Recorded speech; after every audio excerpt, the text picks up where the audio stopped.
देखो स्टार्ट करते हैं। आज हमें क्या स्टार्ट करना है? आज हमें करना है class 10th science chapter number 4 carbon and its compound chapter के बारे में। कार्बन एंड इट्स कंपाउंड की अगर मैं बात करूं तो देखो ये पूरा का पूरा चैप्टर सिर्फ और सिर्फ एक शब्द के चारों तरफ घूम रहा है और वो है कार्बन। कार्बन में ऐसा क्या है जो एक एलिमेंट ही तो है भाई, जैसे आपके सोडियम हुआ, पोटेशियम हुआ, लिथियम हुआ, हाइड्रोजन हुआ, ऑक्सीजन हुआ, नाइट्रोजन हुआ, ऐसे ही एक कार्बन भी है। एटॉमिक नंबर की बात करूं तो इसका जो एटॉमिक नंबर है वो एटॉमिक नंबर 6 है।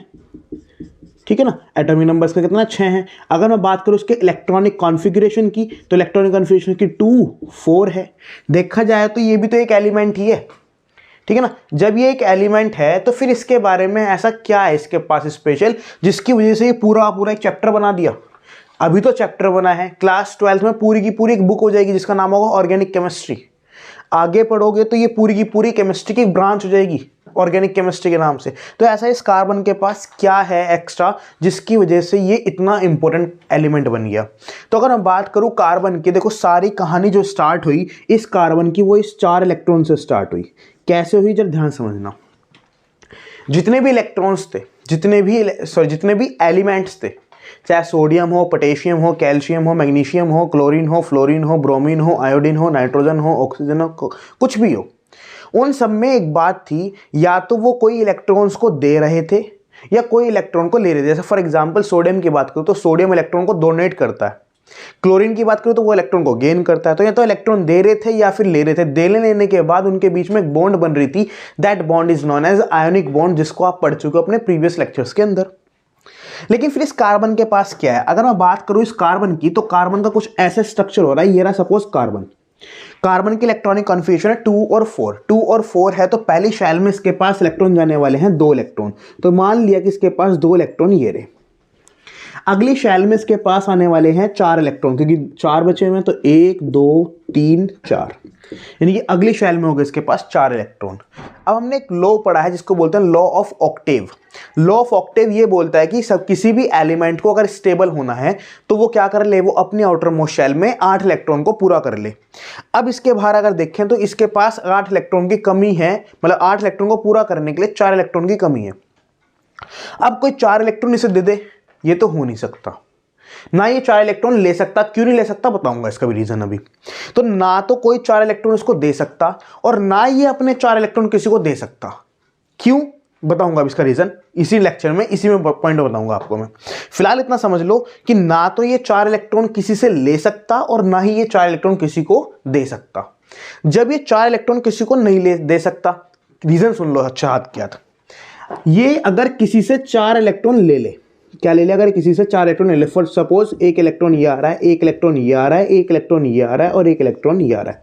सपोज इसने 4 इलेक्ट्रॉन किसी से ले लिए, तो अब क्या होगा? अब मैं अगर बात करूं इसके पास इलेक्ट्रॉन की तो इलेक्ट्रॉन कितने हो जाएंगे इसके पास? 6 तो इसके पास पहले थे, 6 तो इसके पास पहले थे, 2 और 4, 6 तो इसके पास पहले थे, 4 और आ गए, यानी कि अब इलेक्ट्रॉन कितने हो गए इसके पास? 10 इलेक्ट्रॉन हो गए।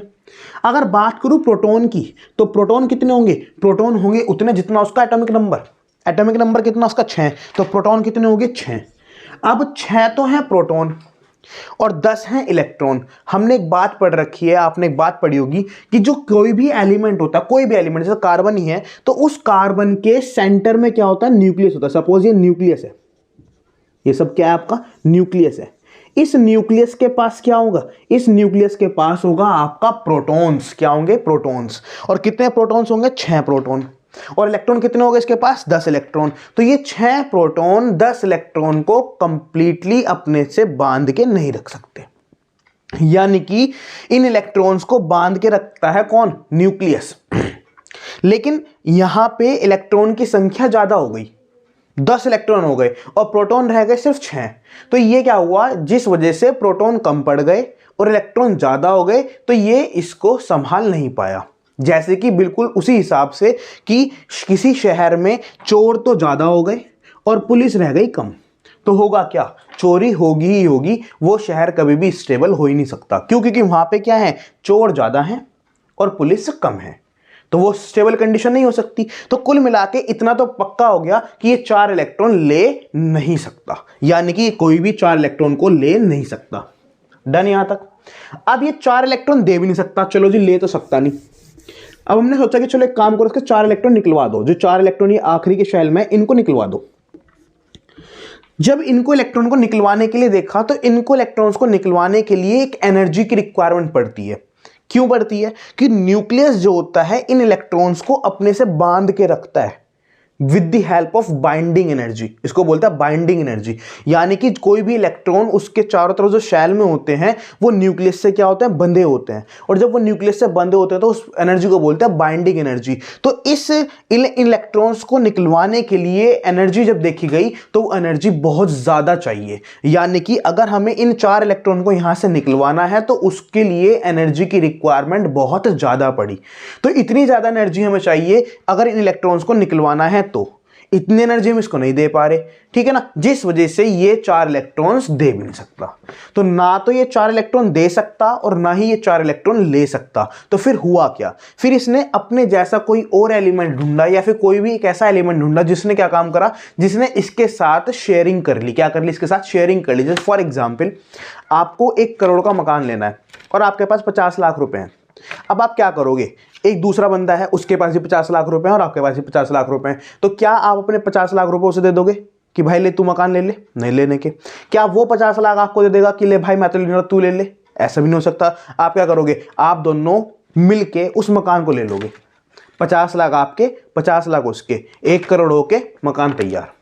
यही तो होगा। तो आपने क्या कर लिया? आपस में शेयरिंग कर ली। तो यहां पे कार्बन क्या करने वाला है? कार्बन यहां पे किसी और एलिमेंट के साथ इलेक्ट्रॉन्स की शेयरिंग करने वाला है, यानी कि इलेक्ट्रॉन्स को शेयर करेगा, जिस वजह से वो एक बॉन्ड बना देगा, and that bond is known as covalent bond. तो सबसे पहला पॉइंट इस चैप्टर का हमारे पास ये निकल के आता है कि कार्बन के बाहर 4 इलेक्ट्रॉन्स होते हैं और वो 4 इलेक्ट्रॉन्स को ना तो डोनेट कर सकता और ना ही वो 4 इलेक्ट्रॉन किसी से ले सकता, जिस वजह से वो क्या करेगा? वो अपने जैसे किसी दूसरे एलिमेंट के साथ या किसी भी दूसरे एलिमेंट के साथ क्या करेगा? शेयरिंग करेगा। और जब कोई भी बॉन्ड शेयरिंग करके बनती है इलेक्ट्रॉन्स के, तो वो बन जाती है आपकी कोवेलेंट बॉन्ड। तो सबसे पहले तो आपको ध्यान रखना है कि कार्बन क्या बनाएगा? कार्बन बनाएगा कोवेलेंट बॉन्ड। क्या बनाएगा? कार्बन आपका कोवेलेंट बॉन्ड बनाएगा। और कोवेलेंट बॉन्ड कब बनती है? कोवेलेंट बॉन्ड बनती है by sharing of electrons, by sharing of electrons की शेयरिंग करके, ठीक है। तो सबसे पहला पॉइंट आपको यहां पे ये ध्यान रखना है कि कार्बन क्या बनाएगा? कार्बन आपका एक कोवेलेंट बॉन्ड बनाएगा। और वो कोवेलेंट बॉन्ड क्यों बनेगी? क्योंकि वो क्या करता है? इलेक्ट्रॉन्स की शेयरिंग करता है। अब अगर हम बात करें इस कोवेलेंट बॉन्ड के बनने का कारण क्या है?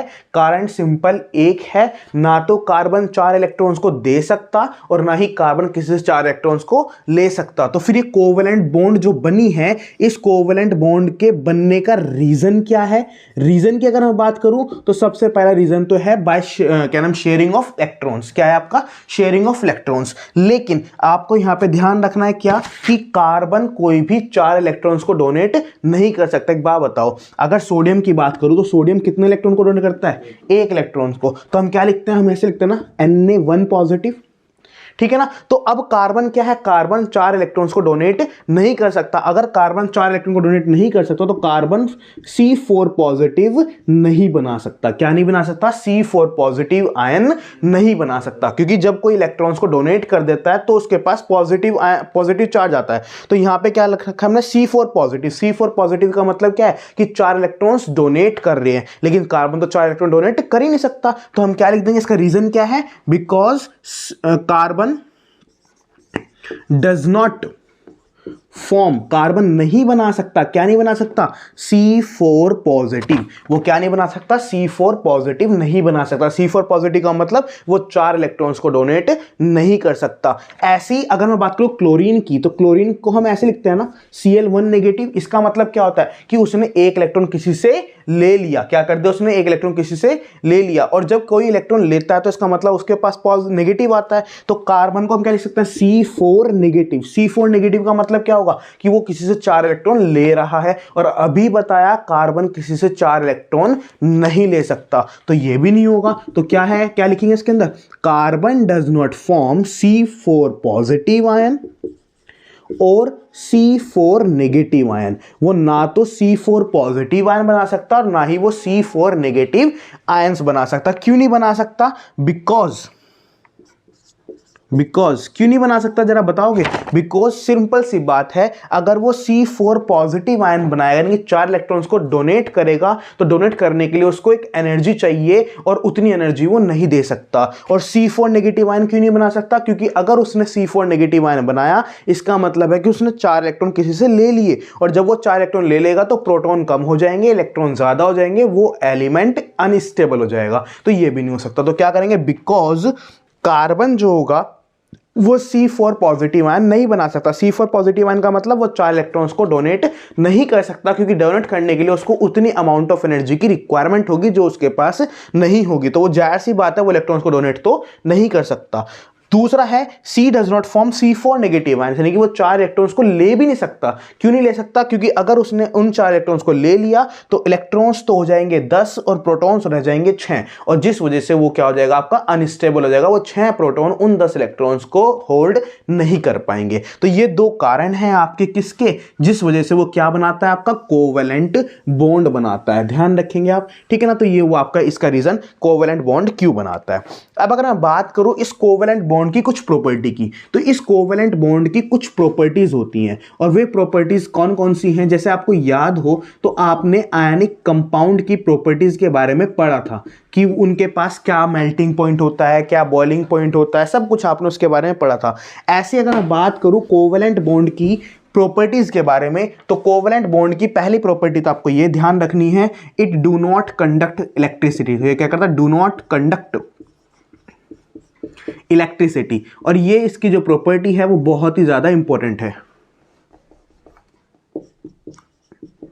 It do not conduct electricity. क्यों नहीं करता इलेक्ट्रिसिटी? अच्छा एक बात बताओ, इलेक्ट्रिसिटी कोई चीज कंडक्ट क्यों करती है? क्योंकि उसके पास क्या होते हैं? फ्री इलेक्ट्रॉन्स होते हैं। और अगर ये इलेक्ट्रिसिटी को कंडक्ट नहीं कर रहा तो इसका सिंपल मतलब है कि इसके पास फ्री इलेक्ट्रॉन्स नहीं है। तो सिंपल क्या लिखोगे?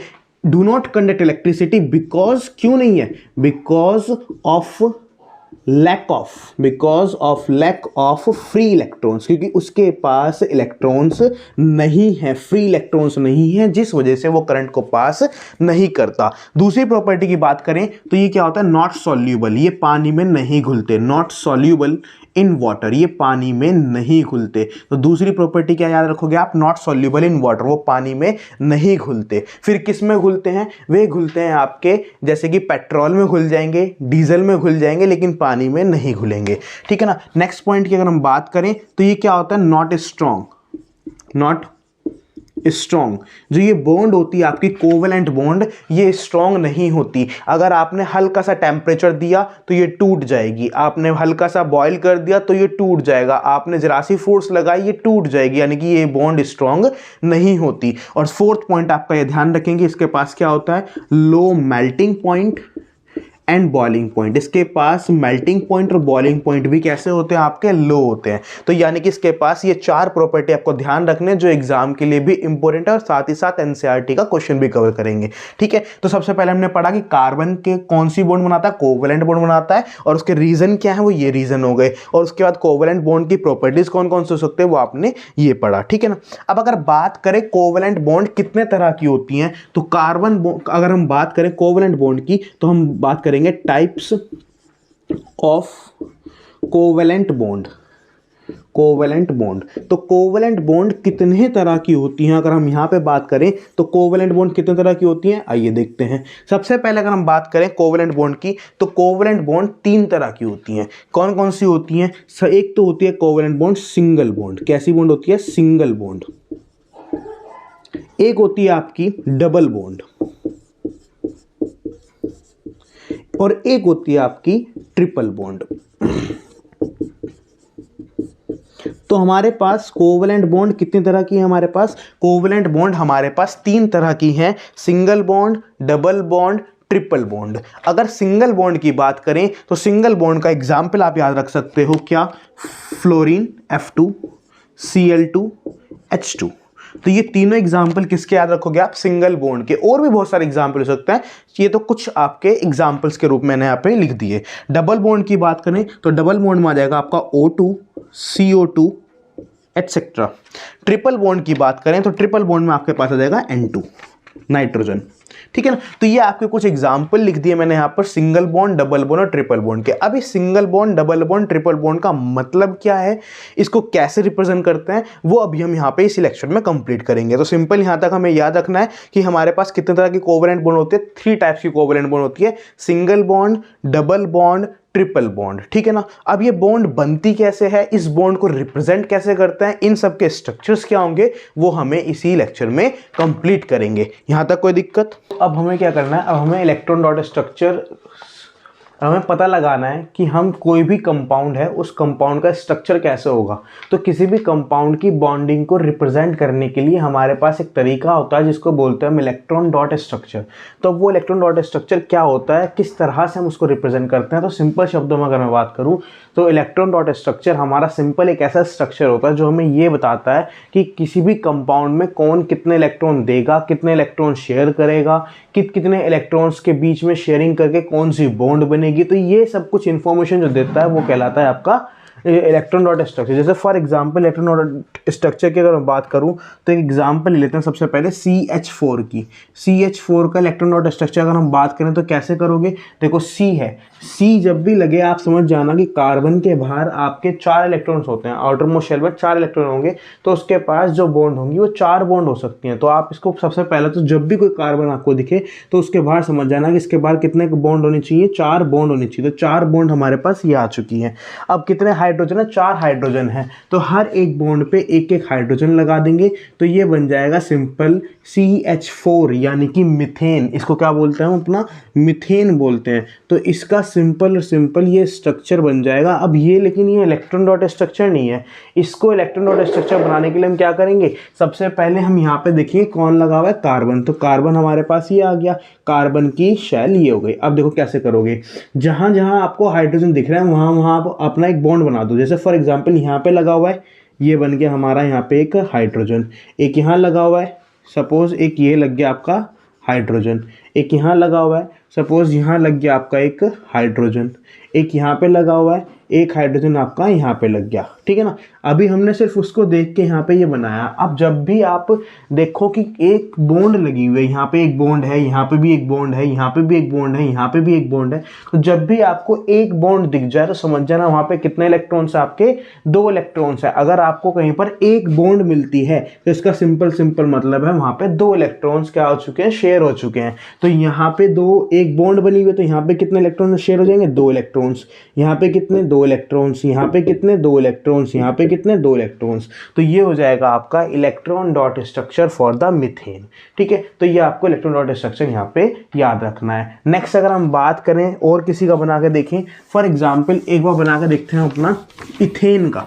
अब इथेन का फार्मूला क्या होता है, अगर बात करूं इथेन की, तो इथेन का फार्मूला होता है C2H6। कैसे होता है, फिलहाल आप इसको सिर्फ याद रखें कि इथेन का फार्मूला क्या होता है। आने वाले लेक्चर्स में आप समझ जाओगे कि ये इथेन का ये फार्मूला क्यों हुआ, ऐसा क्यों कहा हमने कि इथेन का यही फार्मूला होगा, ठीक है। फिलहाल आप इतना याद रखो कि ये इथेन होता है। अब अगर हम इसका स्ट्रक्चर बनाने लगे तो सबसे पहले आपको सिंपल स्ट्रक्चर बनाना है, बॉन्डिंग स्ट्रक्चर। कैसे, कितने कार्बन दिख रहे हैं आपको, 2 कार्बन है ना, तो एक कार्बन ये बन गया, एक कार्बन ये बन गया। अब क्या होगा, अब हर कार्बन के बाहर 4 बॉन्ड हो सकती हैं, लेकिन हमें ये भी देखना है कि हमारे को कितने हाइड्रोजन लगाने हैं। हमें लगाने हैं 6 हाइड्रोजन। 6 हाइड्रोजन यानी कि 3-3 हाइड्रोजन कम से कम एक चाहिए। तो यानी कि हमने क्या काम करा, सबसे पहले हाइड्रोजन दे दिए, एक हाइड्रोजन इसको दिया, एक हाइड्रोजन इसको दिया, एक हाइड्रोजन इसको दिया। ऐसी एक हाइड्रोजन हमने इसको दे दिया, एक हाइड्रोजन हमने इसको दे दिया, एक हाइड्रोजन हमने इसको दे दिया। अब चेक करो कि कार्बन के पास कितनी कमी रह गई। अगर मैं इस कार्बन की बात करूं तो इस कार्बन के पास 3 तो पूरे हो गए, एक की कमी रह गई क्योंकि 4 बॉन्ड नहीं चाहिए थी। तो 1 2 3 बॉन्ड पूरी हो गई, एक बची हुई है, तो एक उसने कार्बन से जोड़ ली। अब जरा चेक कर लो, इस कार्बन के 4 बॉन्ड पूरी हो गई, 1 2 3 4। इस कार्बन के 4 बॉन्ड पूरी होगी, 1 2 3 4। तो ये हमारा हुआ बॉन्डिंग स्ट्रक्चर। अब इसको इलेक्ट्रॉन डॉट स्ट्रक्चर में कैसे बनाओगे, सबसे पहले एक कार्बन फिर दूसरा कार्बन, ठीक है ना। अब क्या करना है, बस अब सिंपल इनको रिप्रेजेंट करना है। तो एक ऑर्बिट हमने ये बना दिया इसका, एक इसका ये बना दिया, क्लियर। अब बस देखते चले जाओ, क्या हाइड्रोजन हाइड्रोजन हाइड्रोजन, तो कहाँ लगा दिया, ये लगा दिया हाइड्रोजन, ये लगा दिया हाइड्रोजन, ये लगा दिया हाइड्रोजन। ऐसी उधर वाले पे लगा हुआ है हाइड्रोजन हाइड्रोजन हाइड्रोजन, तो यहाँ भी हमने क्या लगा दिया, हाइड्रोजन, यहाँ पे भी हमने क्या लगा दिया, हाइड्रोजन, और यहाँ पे भी हमने क्या लगा दिया, हाइड्रोजन। ठीक है ना, तो ये हो गया। अब यहाँ पे देखो सब जगह सिंगल बॉन्ड है, तो सिंगल बॉन्ड का मतलब 2 इलेक्ट्रॉन। तो जहां जहां आपने बॉन्डिंग करी है वहां पे कितने इलेक्ट्रॉन रिप्रेजेंट कर दो, 2 इलेक्ट्रॉन। तो यहाँ पे भी 2 इलेक्ट्रॉन्स, यहाँ पे भी 2 इलेक्ट्रॉन्स, यहाँ पे भी 2 इलेक्ट्रॉन, सब जगह कितने हो गए आपके, 2 इलेक्ट्रॉन्स आपने रिप्रेजेंट कर दिए। और यही हो गया आपका इलेक्ट्रॉन डॉट स्ट्रक्चर। अगर अब आप यहाँ पे देखने लगो, देखो इस कार्बन के 8 इलेक्ट्रॉन पूरे हो चुके हैं, 1 2 3 4 5 6 7 8, और हाइड्रोजन कितने पूरे करने, 2। तो इस हाइड्रोजन के 1 2, तो ये हो गया आपका electron dot structure for the ethane. तो आपको ये इस तरह से यहाँ पे बनाना है। अगर नेक्स्ट बात करें यहाँ पे, फॉर एग्जांपल मैं नेक्स्ट एग्जांपल ले रहा हूँ यहाँ पे आपका C2H4, इसका नाम होता है आपका इथीन। क्या नाम होता है इसका, आपका इथीन। ऐसा क्यों कहा बताएंगे जब आप इसकी IUPAC नेमिंग पढ़ोगे। तो इथीन की अगर हम बात करें तो इथीन का स्ट्रक्चर कैसे होगा, सबसे पहले तो हमें इसका बॉन्डिंग स्ट्रक्चर बनाना है। तो बॉन्डिंग स्ट्रक्चर कैसे बनाओगे, देखो सबसे पहले आप ये देखो कितने कार्बन है, यहाँ पे कार्बन है हमारे पास 2, तो हमने दोनों कार्बन लिए, पहला कार्बन दूसरा कार्बन। अब कितने हाइड्रोजन है, यहाँ पे 4 हाइड्रोजन है। अब 4 हाइड्रोजन को अगर मैं डिस्ट्रीब्यूट करने लगूँ तो 2 हाइड्रोजन सबके पास जाना है, तो पहले 2 हाइड्रोजन भेज दो, एक हाइड्रोजन यहाँ आ गया, एक हाइड्रोजन यहाँ आ गया, ऐसी एक हाइड्रोजन इसको दे दिया और एक हाइड्रोजन हमने इसको दे दिया। ठीक है ना। अब कार्बन के बाहर कितनी बॉन्ड होनी चाहिए, 4 बॉन्ड होनी चाहिए, और हैं कितनी फिलहाल अभी 2, तो 2 की कमी है अभी, तो 2 क्या कर लेंगे, ये आपस में यहाँ पे बॉन्डिंग बना देंगे। तो इनके बीच में कैसी बॉन्ड हो जाएगी, आपकी डबल बॉन्ड हो जाएगी। तो ये हुआ हमारा किसका स्ट्रक्चर, इथीन का स्ट्रक्चर। अभी ये बॉन्डिंग स्ट्रक्चर है, इलेक्ट्रॉन डॉट स्ट्रक्चर नहीं है। अब इसको रिप्रेजेंट कैसे करेंगे, तो सबसे पहले तो कार्बन कार्बन, इसका एक ऑर्बिट और इसका एक ऑर्बिट।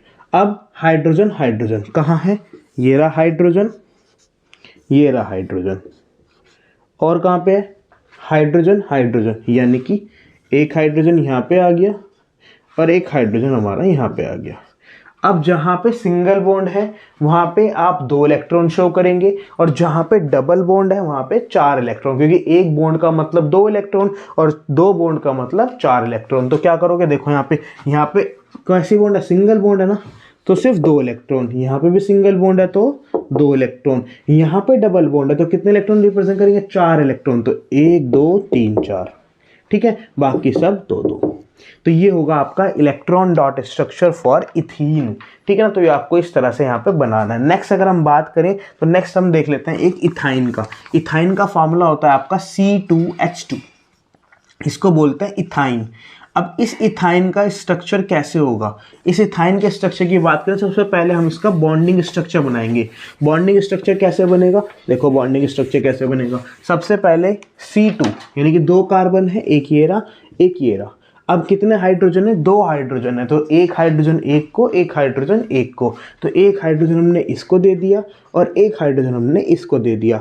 अब कार्बन के बाहर कितनी बॉन्ड होनी चाहिए, 4 होनी चाहिए, अभी कितनी है, 1 है, तो अब बाकी बची हुई 3 ये आपस में बना लेंगे, 1 2 3, तो ये हो जाएगा आपका ट्रिपल बॉन्ड का एग्जाम्पल। ठीक है ना, तो इसको बोलते हैं इथाइन। अब ये कैसे बनेगा, ये हुआ आपका कार्बन, ये हुआ आपका कार्बन, सबसे पहले तो इनके बीच में बॉन्डिंग करा दी। ठीक है, अब एक हाइड्रोजन यहाँ पे लगा हुआ है और एक हाइड्रोजन इसका यहाँ पे लगा हुआ है। अब जहाँ पे सिंगल बॉन्ड है वहाँ पे 2 इलेक्ट्रॉन और जहाँ पे ट्रिपल बॉन्ड है वहाँ पे 6 इलेक्ट्रॉन। तो यहाँ पे तो सिंगल बॉन्ड है तो यहाँ पे 2 इलेक्ट्रॉन आ जाएगा, यहाँ पे सिंगल बॉन्ड है तो यहाँ पे भी 2 इलेक्ट्रॉन आ जाएगा, और यहाँ पे कैसी बॉन्ड है, 3 बॉन्ड है, 3 बॉन्ड का मतलब 6 इलेक्ट्रॉन, तो 1 2 3 4 5 6। This is the electron dot structure for the ethyne. तो ये किसका स्ट्रक्चर हो जाएगा, आपका इथाइन का स्ट्रक्चर हो जाएगा। नेक्स्ट की अगर हम बात करें तो नेक्स्ट देख लेते हैं एक बार हम H2O का एग्जाम्पल, H2O वाटर का। तो H2O के लिए भी सबसे पहले हम क्या बनाएंगे, बॉन्डिंग स्ट्रक्चर बनाएंगे। तो बॉन्डिंग स्ट्रक्चर का बनाएंगे तो कैसे बनेगा, देखो ऑक्सीजन, ऑक्सीजन के पास कितने इलेक्ट्रॉन होते हैं आउटर मोस्ट शेल में, 6 इलेक्ट्रॉन होते हैं, कितने की कमी है, 2 की, तो एक तो वो हाइड्रोजन शेयर करेगा और एक वो दूसरे हाइड्रोजन शेयर करेगा। तो क्या कर देगा, एक वो हाइड्रोजन को यहाँ पे लगा लेगा, एक हाइड्रोजन को वो यहाँ पे लगा लेगा, बस बन गया स्ट्रक्चर H2O का। तो कैसे करोगे, ये रहा ऑक्सीजन का ऑर्बिट, एक हाइड्रोजन यहाँ पे लगा दिया और एक हाइड्रोजन हमने यहाँ पे लगा दिया। सिंगल बॉन्ड है, सिंगल बॉन्ड का मतलब 2 इलेक्ट्रॉन्स की शेयरिंग, सिंगल बॉन्ड का मतलब 2 इलेक्ट्रॉन की शेयरिंग। अब ऑक्सीजन के बाहर कितने होते हैं? 6 होते हैं, तो 2 तो हमने शो कर दिए, 3 4 5 6 हो गया। अब देखो पूरे इस ऑक्सीजन के गिनो कितने हो गए? 2 4 6 8 हो गए पूरे। हाइड्रोजन के 2, इस हाइड्रोजन के 2। तो this is the electron dot structure of H2O। ठीक है, याद रहेगा यहाँ तक। नेक्स्ट अगर हम बात करें आपका H2 की, तो H2 का एक स्ट्रक्चर और देख लेते हैं। H2 सिंपल है बहुत। H2 यानी कि हाइड्रोजन गैस का। तो हाइड्रोजन में क्या होता है? हाइड्रोजन में एक हाइड्रोजन होता है, उसके पास एक ही इलेक्ट्रॉन होता है और एक की कमी है, तो वो एक किसी के साथ शेयर करेगा। तो ये कर दिया उसने एक के साथ शेयर। तो कैसे करेंगे?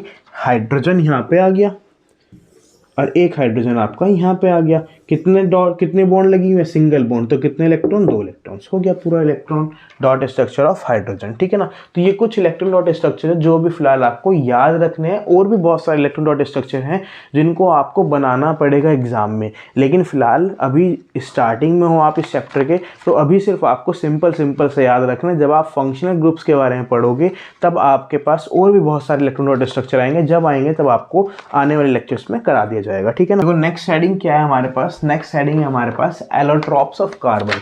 अब ये एलोट्रॉप्स ऑफ कार्बन क्या होता है? तो नेक्स्ट हेडिंग की अगर हम बात करें तो नेक्स्ट हेडिंग आपके पास हो जाएगा एलोट्रॉप्स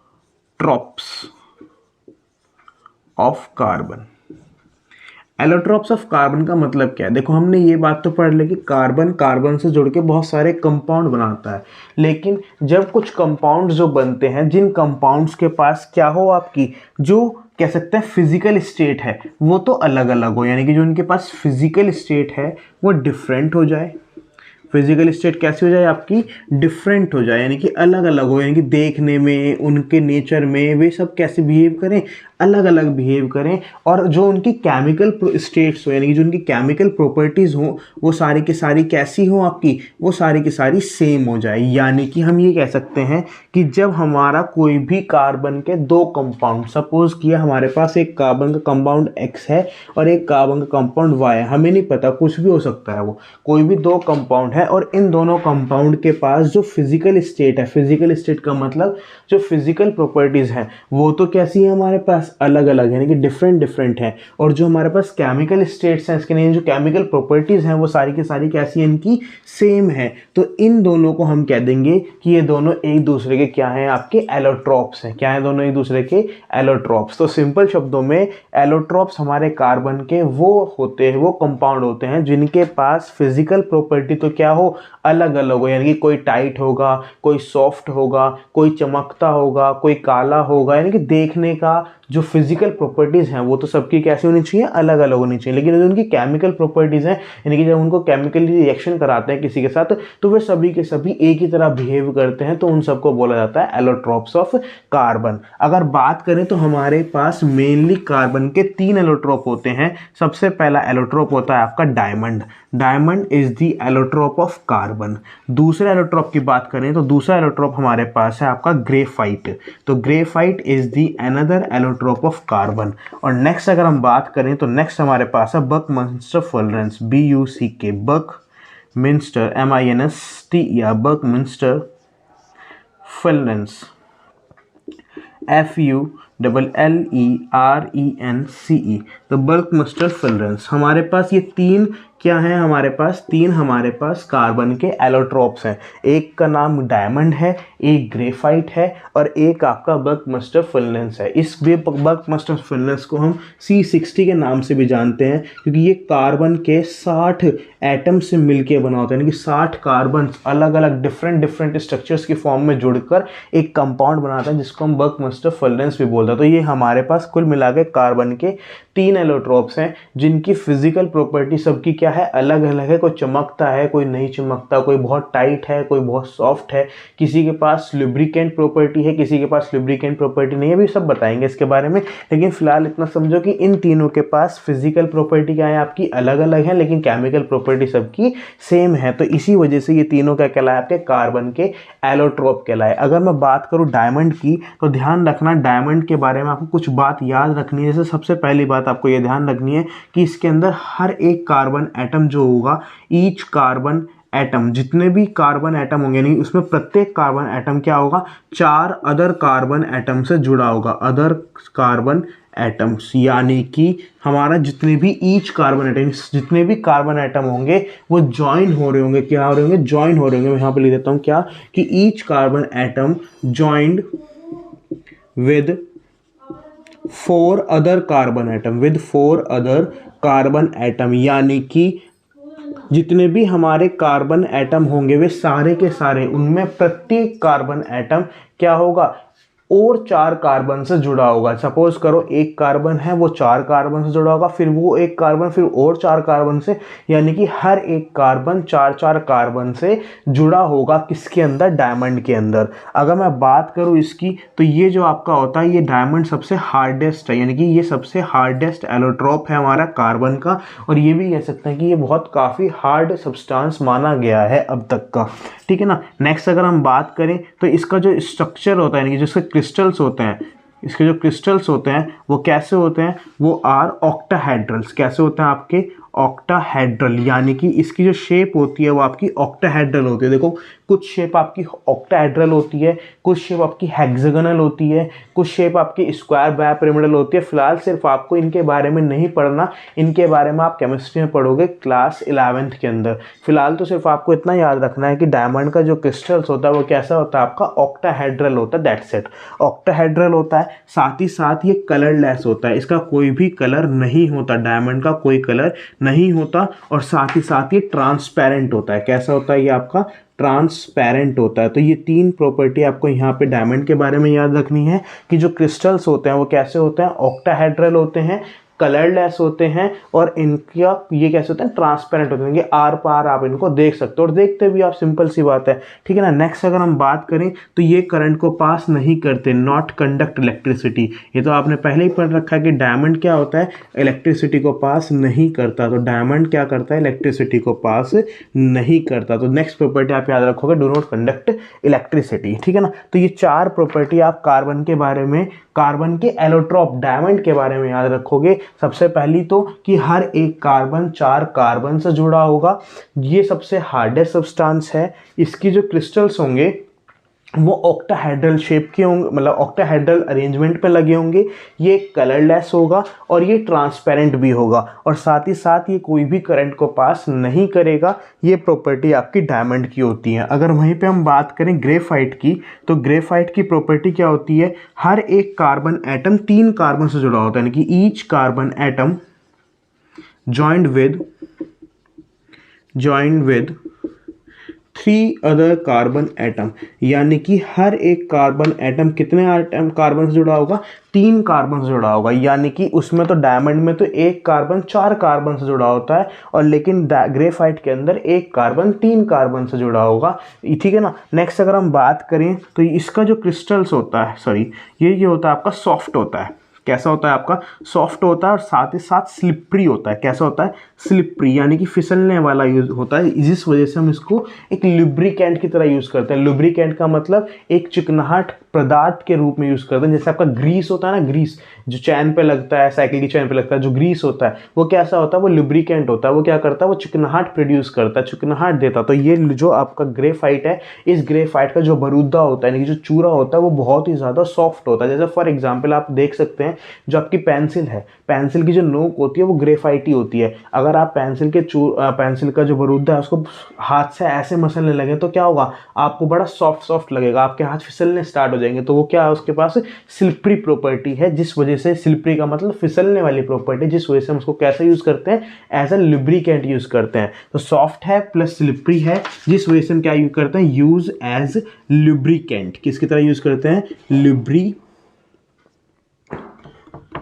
लुब्रिकेंट, यानी कि किसकी तरह यूज करते हैं, इसको हम लुब्रिकेंट की तरह यूज करते हैं। लुब्रिकेंट का मतलब जैसे सरसों का तेल एक लुब्रिकेंट है, ग्रीस आपका एक लुब्रिकेंट है, बाइक के अंदर जो मोबिल यूज करते हैं वो एक लुब्रिकेंट है। लुब्रिकेंट का मतलब है जो चिकनाहट प्रोड्यूस करता है। तो ग्रेफाइट के अंदर क्या होता है, चिकनाहट होती है, ठीक है ना। नेक्स्ट अगर हम बात करें तो इसके क्रिस्टल्स जो होते हैं वो कैसे होते हैं, हेक्सागोनल होते हैं। तो इसके अंदर जो क्रिस्टल्स होंगे, क्रिस्टल्स आर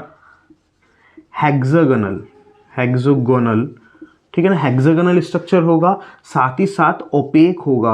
ओपेक का मतलब होता है कि आप इसके आर पार नहीं देख सकते, और साथ ही साथ कैसा होगा, ब्लैक कलर का होगा। कैसा होगा, ब्लैक कलर का होगा। ठीक है, तो ये चीज़ आपको ध्यान रखनी है कि जो ग्रेफाइट होता है, जो उसके क्रिस्टल्स होंगे वो कैसे शेप के होंगे, हेक्सागोनल स्ट्रक्चर के होंगे। मैंने अभी आपको बताया बहुत सारे स्ट्रक्चर होते हैं आपके, हेक्सागोनल स्ट्रक्चर होता है, स्क्वायर बाइपिरामिडल होता है, ऑक्टाहेड्रल होता है, बहुत सारे होते हैं। आपको फिलहाल इनके बारे में नहीं जानना, आपको तो फिलहाल अभी सिर्फ अपने सिलेबस में इन शब्द को याद रखना है कि डायमंड का नाम आएगा तो ऑक्टाहेड्रल क्रिस्टल स्ट्रक्चर जाएगा, और ग्रेफाइट का नाम आएगा तो आपका हेक्सागोनल स्ट्रक्चर जाएगा। तो हेक्सागोनल इसके क्रिस्टल स्ट्रक्चर होता है। ओपेक, ओपेक का मतलब ये आर पार आप इसमें से नहीं देख सकते, यानी कि आप जैसे फॉर एग्जांपल ये बोर्ड है, तो ये बोर्ड क्या है आपका, ओपेक है, आप इसमें से आर पार नहीं देख सकते। और दूसरा काले कलर का, यानी कि ब्लैक कलर का सब्सटेंस होता है। ठीक है ना। और नेक्स्ट प्रॉपर्टी की बात करें तो ये करंट को पास करता है, कंडक्ट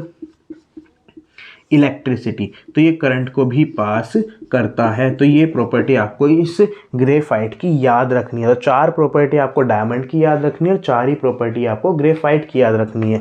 वहीं पर अगर हम बात करें C60 यानी कि बकमिस्टर फुलरेंस की, तो इसकी प्रॉपर्टी की अगर हम बात करें तो सबसे पहली प्रॉपर्टी तो आपको ये ध्यान रखनी है कि इसके अंदर मैंने अभी बताया कितने कार्बन जुड़े होते हैं, 60 कार्बन, यानी कि एक साथ 60 कार्बन जुड़कर एक स्ट्रक्चर तैयार करते हैं जिसको हम बोलते हैं बकमिस्टर फुलरेंस।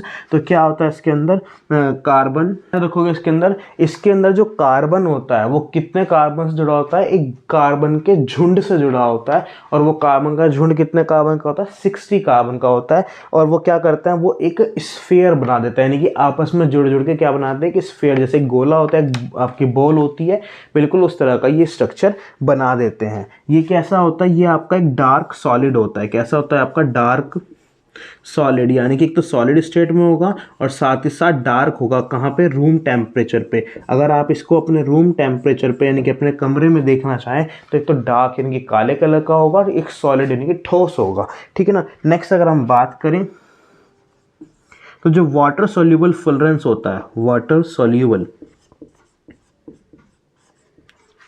फुलरेंस जो होता है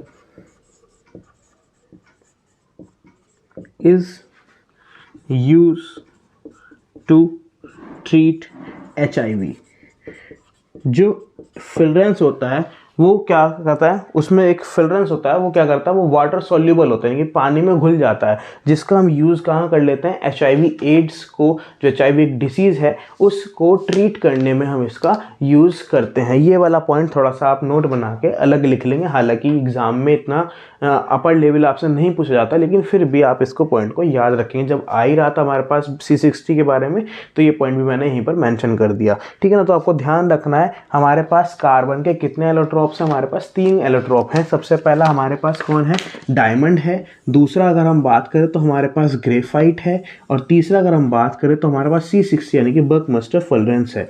इन तीनों में क्या बात होती है, इन तीनों के पास फिजिकल स्टेट अलग अलग है और केमिकल स्टेट सारे की सेम है। अगर डायमंड की बात करें तो एक कार्बन एटम कितने कार्बन से जुड़ा होगा, 4 कार्बन से जुड़ा होगा।